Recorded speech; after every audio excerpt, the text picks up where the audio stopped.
메슬로우라고 하는 그러한 심리학자가 있는데 그가 1943년에 제안한 욕구 위계 이론이라는 것이 있습니다. 이는 인간의 동기를 설명하는 심리학적인 개념으로 욕구가 피라미드 형태의 위계를 이루고 있으며 하위 욕구가 충족이 되어야 상위 욕구가 발현된다는 그러한 핵심적인 개념을 가지고 있습니다. 그에 따르면 인간은 크게 5단계의 욕구를 가집니다. 첫 번째 단계는 생리적인 욕구로, 이는 먹고 자는 것과 같은 가장 기본적인 생존 욕구이며 이것이 충족되지 않으면 다른 욕구는 무의미해집니다. 두 번째 단계는 안전의 욕구로 신체적, 경제적 안정을 추구하는 그러한 단계이며 생리적인 욕구가 충족된 이후에 이 욕구가 활성화됩니다. 세 번째 단계는 소속감과 사랑의 욕구로 사회적 관계 형성과 소속감을 갈망하는 그러한 단계입니다. 그리고 네 번째 단계는 존중의 욕구로 타인으로부터 인정받고 자아 존중감을 확보하려는 그러한 욕구이며 마지막 5번째 단계는 자아 실현의 욕구로 개인의 잠재력을 최대한 발휘하려는 최상위 단계이며 창의성과 도전 정신이 그 특징이라고 합니다. 이 이론이 맞냐 틀리냐 하는 것보다 우리가 이 이론을 통해서 알 수 있는 것은 안전 또는 안전을 추구하는 것은 우리 인간에게 있어서는 매우 중요한 그러한 요소라는 것입니다. 그래서 우리 인생은 늘 안전과 안정을 추구하며 살아가고 있습니다. 여러분, 우리가 직장을 구할 때도 그 직장이 안정적인지, 그리고 내가 마지막 은퇴할 때까지 잘 일할 수 있을 것인지, 노후는 보장이 되는지를 잘 따져보고 우리는 직장을 구합니다. 아니면 우리가 집을 구하거나 이사를 할 때에도 역시 마찬가지입니다. 흔들리지 않는 튼튼한 기반 위에 서고 싶은 것은 모든 인간이 가지고 있는 본능적인 소망이고 소원입니다. 여러분, 이것은 고대 이스라엘도 역시 마찬가지였습니다. 고대 이스라엘 사회에서 가장 확실한 안정과 안정은 바로 땅이었습니다. 당시에 땅이라고 하는 것은 생계의 수단이었고 자손에게 물려줄 수 있는 영원한 기업이었습니다. 그래서 이 이스라엘 백성들이 출애굽을 한 이후에 가나안 땅을 분배받는 것은 이스라엘 백성에게 있어서는 하나님의 약속이 성취되는 가장 가시적이고 중요한 그러한 사건이었습니다. 그런데 오늘 본문에 등장하는 한 지파, 레위 지파는 이 중요한 땅 분배에서 제외가 되었습니다. 하나님께서는 그들에게 그들의 기업으로 땅을 주시지 않았기 때문입니다. 여러분, 한번 생각해 보십시오. 다른 모든 형제 지파들은 자신의 이름으로 된 땅을 받고 그곳에 울타리를 치고 미래를 생각하고 계획하면서 기뻐하고 즐거워하고 있는데 오직 레위 지파만 아무것도 받지 못했습니다. 여러분, 그들의 마음이 어땠을까요? 그들의 마음속에는 사실 여러 가지 생각들이 들었을 것입니다. 이제 우리는 어떻게 살아갈 수 있을까? 아니, 좀 더 근본적으로 우리는 과연 땅 없이 기업 없이 이 땅에서 생존할 수 있을까라는 그러한 근본적인 불안과 염려가 그들의 마음속에 분명하게 들었을 것입니다. 그런데 이 문제를 해결하시는 하나님의 지혜가 바로 오늘 본문에 기록되어 있습니다. 오늘 본문에 보시면 하나님께서는 하나님의 일을 위해서 모든 것을 포기해야 하는 이 레위 지파를 외면하지 않으셨습니다. 오히려 그 어떤 지파보다 더 확실하고 영광스러운 방법으로 그들의 삶을 책임져 주셨습니다. 그래서 오늘 말씀을 통해서 우리는 그 하나님의 지혜를 함께 살펴보고 은혜를 나누는 그러한 시간을 가지고자 합니다. 땅 하나 없는, 하나님께서 기업으로 주신 그 땅 하나 없는 레위인들을 먹이시고 입히시며 살게 하신 하나님께서 오늘날 이 시대를 살아가는 우리들, 특히 하나님께 우리의 삶을 헌신하기로 다짐한 성도들의 삶을 어떻게 책임져 주시는지를 깊이 깨닫고 세상이 줄 수 없는 참된 평안과 담대함을 얻는 귀하고 복된 시간이 되시기를 먼저 주님의 이름으로 간절히 축원합니다.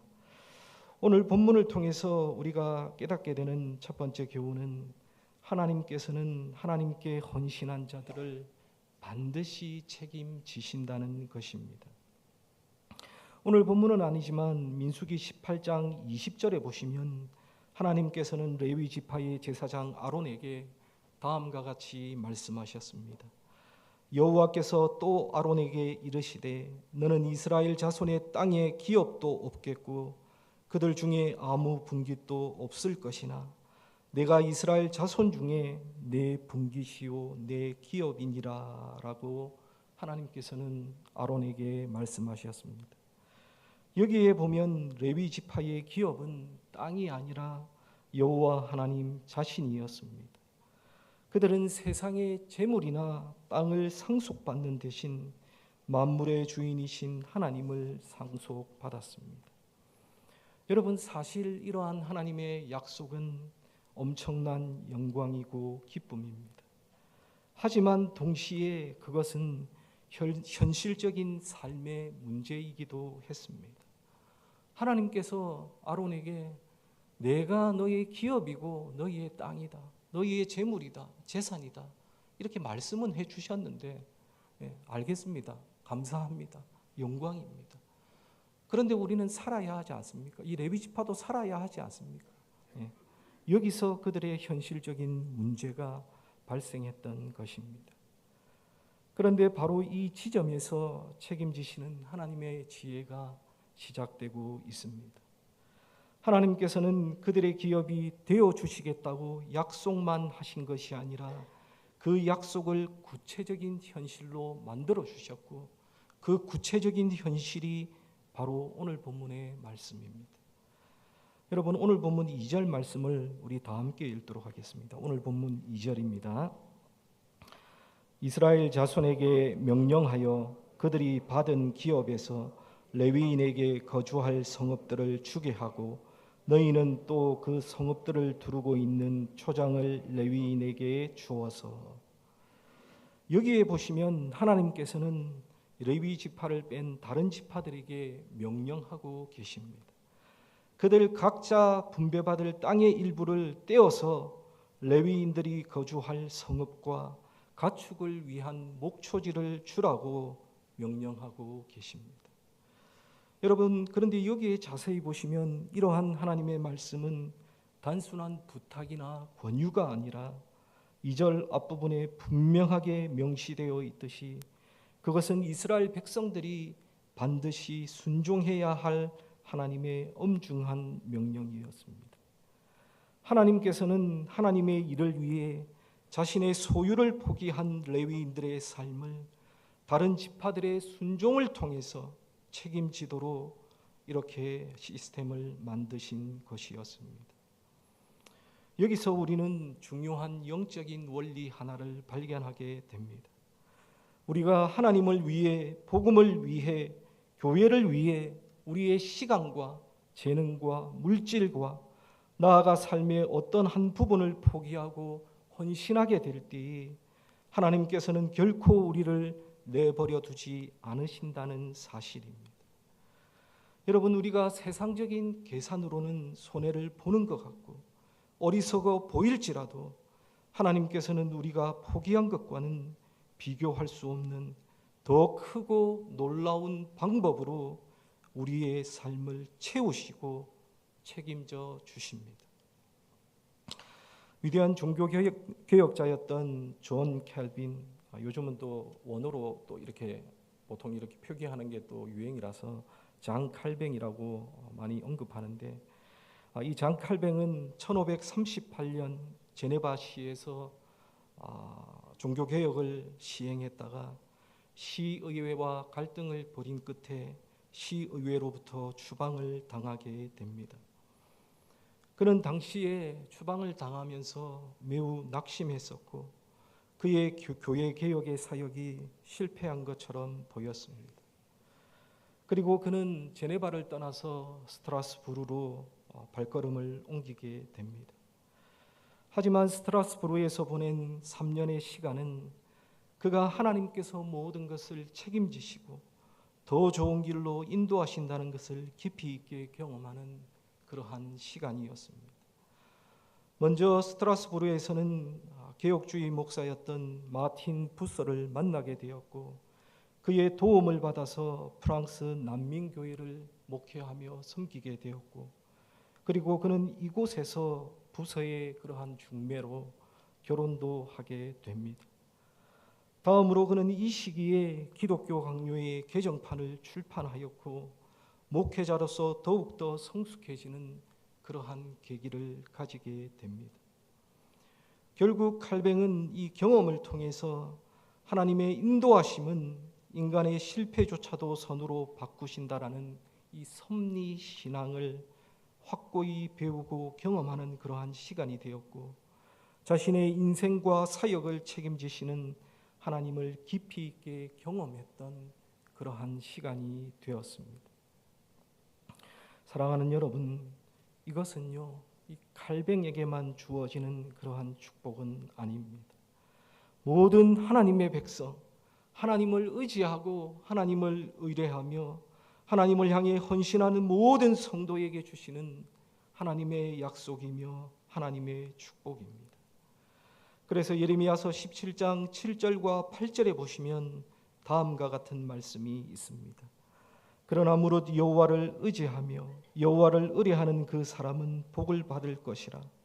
그는 물가에 심어진 나무가 그 뿌리를 강변에 뻗치고 더위가 올지라도 두려워하지 아니하며 그 잎이 청청하며 가무는 해에도 걱정이 없고 결실이 그치지 아니함과 같으리라라고 분명하게 말씀하고 있습니다.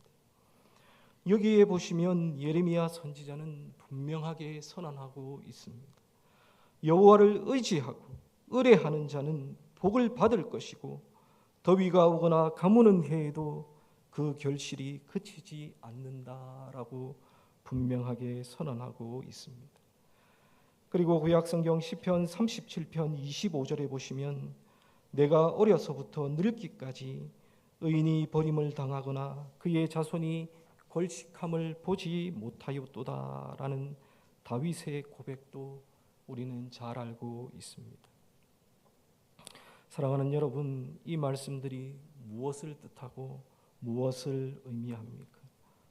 그것은 바로 하나님을 믿고 의지하며 의뢰하며 살아가는 자, 하나님을 위해 헌신하고 자신의 일부분이라도 내어드린 모든 자들에게는 하나님께서 책임지신다는 그러한 말씀입니다.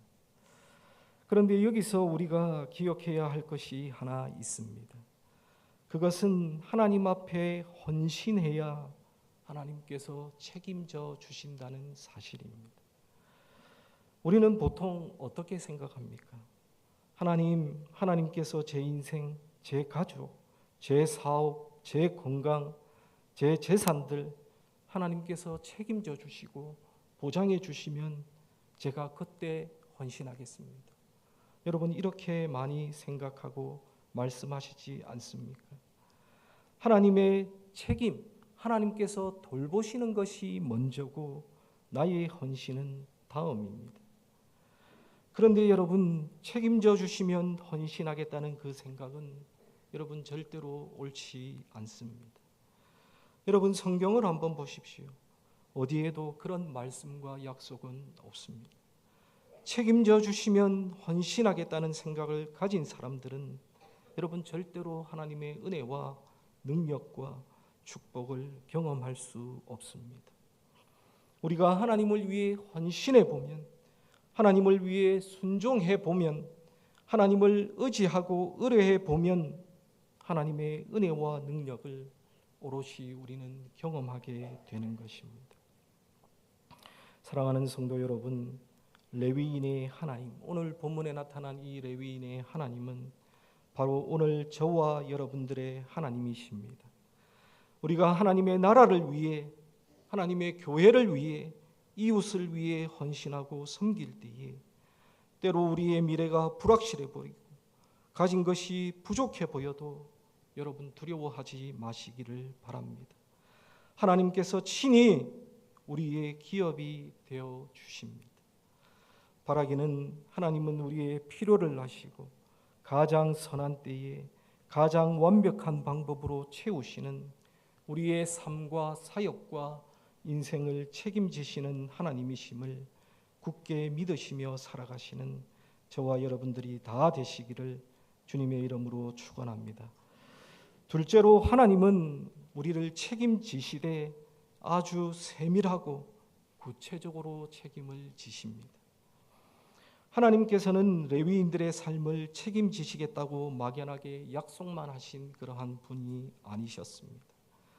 오늘 본문 4절과 5절을 보시면 하나님께서 얼마나 세밀하고 구체적으로 그들의 필요를 계획하셨는지를 우리는 잘 알 수가 있습니다. 여러분, 오늘 본문 4절과 5절 말씀을 우리 다 같이 한 목소리로 함께 읽도록 하겠습니다. 4절과 5절입니다. 너희가 레위인에게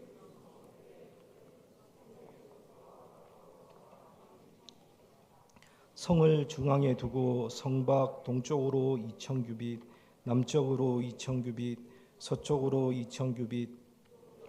2,000규빗을 측량할지니 이는 그들의 성읍에 드리며. 여기에 보시면 하나님께서는 레위 지파에게 단순히 살 집과 땅을 주는 것으로 끝내지 않으셨습니다. 오늘 본문에 보시면 정확한 치수까지 딱 정해서 지정해 주셨습니다. 먼저 성벽에서 사방으로 1,000규빗, 대략 450m의 땅을 주어서 가축과 짐승들을 돌볼 목초지로 삼게 하셨습니다.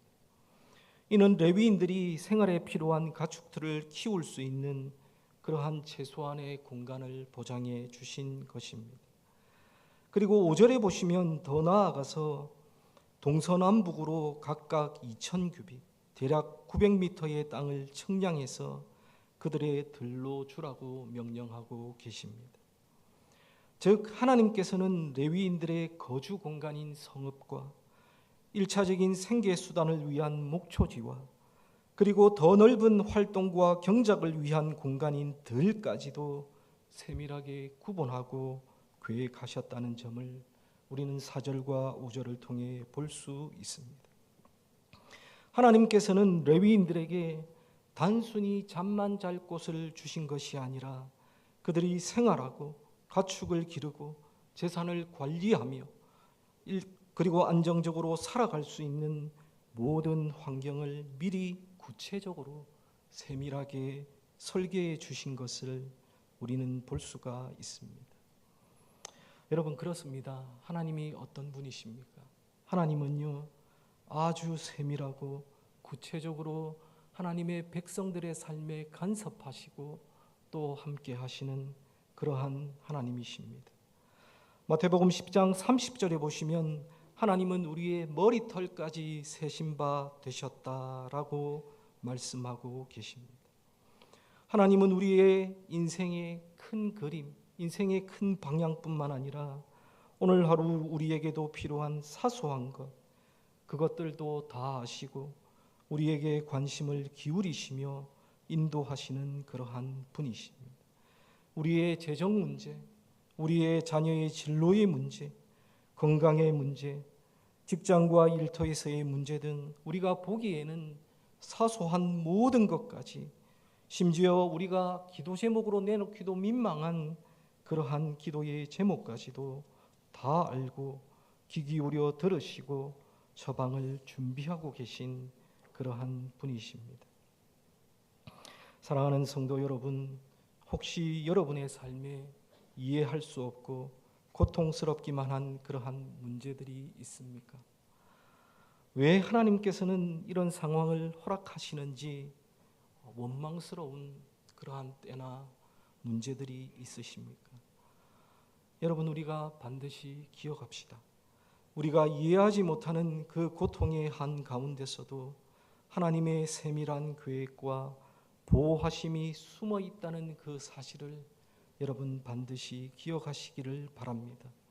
하나님은 우리의 큰 문제뿐만 아니라 우리의 일상의 작은 필요와 아픔까지도 어루만지시고 가장 정확한 치수로 우리의 삶을 계획하고 인도하시는 분이십니다. 바라기는 우리의 모든 필요를 아시는 하나님께 우리의 삶의 크고 작은 모든 문제들을 믿고 맡기며 내어드리는 하나님의 백성들의 삶이 다 되시기를 주님의 이름으로 간절히 축원합니다. 마지막 세 번째는 하나님께서는 우리를 책임져 주시는데 공동체를 통해 서로를 책임지게 하신다는 사실입니다. 오늘 본문에 보시면 하나님께서는 레위인을 책임지시는 그 방식이 공동체를 통해 형제와 자매들을 통해 이루고 계신다는 점을 우리는 확인할 수 있습니다. 여러분 한번 생각해 보십시다.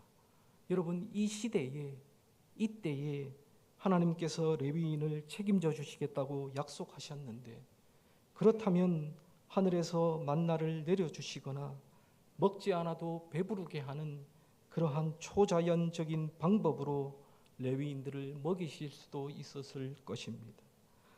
왜냐하면 당시에는 하나님께서 홍해도 가르시고 반석에도 물도 내시는 그러한 분이 그러한 이적들이 일상처럼 일어나던 그때에 그러한 방식은 사실 전혀 이상한 방식이 아니었을 것입니다. 그러나 하나님은 이스라엘이라는 이 공동체 안에서 형제 지파들이 자신의 것을 내어줌으로써 레위인들을 섬기게 하시고 그들을 책임지게 하셨다는 것입니다. 여러분 오늘 본문 말씀 8절에 보시면 이러한 하나님의 원리가 분명하게 나타나 있습니다. 우리 8절 말씀 다 같이 한 목소리로 함께 읽겠습니다. 너희가 이스라엘 자손의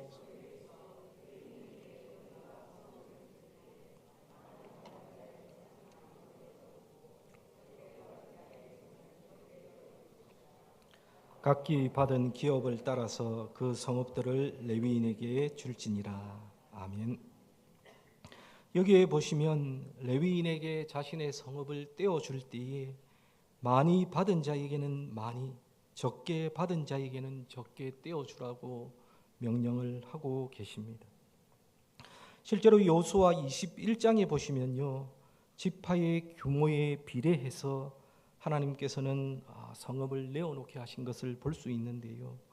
유다 지파의 경우는 2차 인구조사에서 76,500명이 계수되었고 그들은 레위인들을 위해 8개의 성읍을 내어놓았고 시므온 지파의 경우에는 2차 인구조사에서 22,200명이 계수되었는데 그들은 레위인을 위해서 1개의 성읍을 떼어놓았습니다. 모든 지파가 각자의 형편에 맞게 받은 은혜에 비례해서 그들의 책임과 의무를 감당하게 하셨던 것입니다. 사랑하는 여러분, 이것은 바로 오늘날 신앙 공동체인 교회가 어떤 모습이어야 하는지를 우리에게 보여주는 중요한 모델이며 원리입니다. 여러분, 교회가 어떤 것입니까? 교회는 하나님께 받은 은혜와 축복을 서로 나누며 함께 세워가는 그러한 공동체입니다. 하나님께서는 성도 각자에게 다른 은사와 재능과 그리고 물질의 복을 주셨습니다. 그리고 그것을 나 자신만을 위해 사용하라고 주신 것이 아니라 공동체 안에서 서로를 섬기고 연약한 자를 돕고 하나님의 나라를 위해 함께 사용하라고 주신 것입니다. 그래서 사도 바울은 고린도전서 12장에서 교회를 그리스도의 몸으로 비유했습니다. 각기 다른 지체들이 모여서 한 몸을 이루는 것처럼 우리 성도들은 각자의 역할은 다르지만 예수 그리스도 안에서 하나라는 그러한 의미입니다.